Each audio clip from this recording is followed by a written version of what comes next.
नमस्कार. आपण आहोत पंचायत समिती जुन्नर या कार्यालयामध्ये. ह्या कार्यालयाचं थोडक्यात आता पंचायत समिती सभापती उपसभापतीची निवडणूक होत आहे.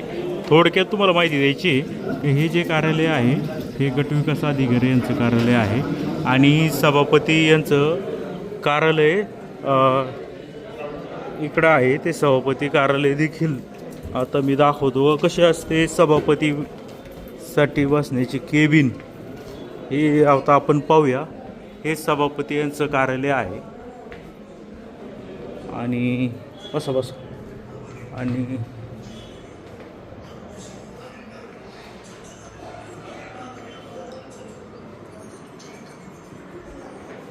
या ठिकाणी ही जी आहे ही सभापती यांची खुर्ची आहे आणि याच्यामध्ये पाठीमागं छत्रपती शिवाजी महाराजांचा फोटो देखील लावलेला आहे.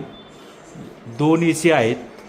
इथं आपले जे कोण हे आहेत राष्ट्रपती असतील किंवा महापुरुष असतील त्यांचा फोटो लावणं गरजेचं आहे, परंतु इथं काही दिसत नाही आहे.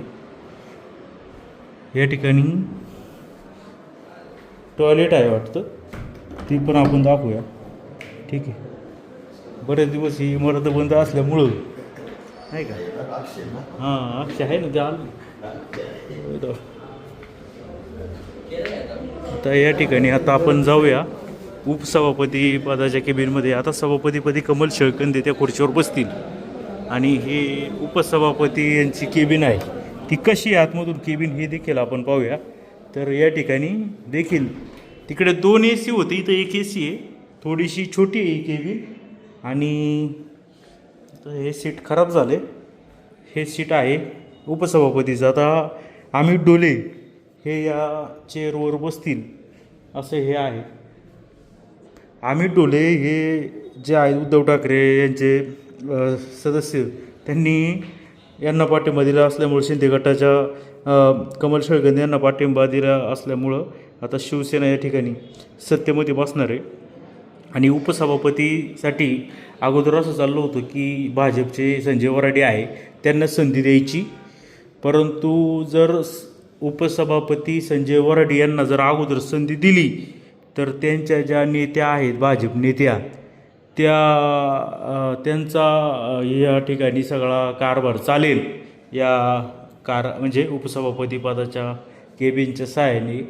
त्यामुळं पुढचं राजकीय धोका वगैरे लक्षात घेऊन अगोदर डोले यांना उपसभापती पदाची संधी देण्यात आलेली आणि नंतर 2-3 वर्षानंतर संजय वराडे यांना संधी देण्यात येणार आहे. जाणीवपूर्वक भाजपचे नेत्या यांना राजकारणात पुढे येऊन देण्यासाठी हे असं केलं जाते गेल्याची चर्चा या जुन्नरच्या राजकारणामध्ये रंगलेली आहे. अशा पद्धतीचं हे कार्यालय आहे. पाहत राहा जुन्नर टाइम्स. इथं देखील हे नाही आहे, हे महापुरुषांचे फोटो वगैरे लावण्यासाठी हे जे खाली फळी लावलेली आहे, परंतु तिथं फोटो वगैरे कोणाचीच नाही आहे. हे चूक आहे प्रशासनाची, खूप मोठी गोड चूक आहे. त्वरित त्या व्हिडिओची दखल घेऊन त्यांनी ते महापुरुषांचे फोटो लावले पाहिजेत. पाहत राहा जुन्नर टाइम्स, पंचायत समिती जुन्नर.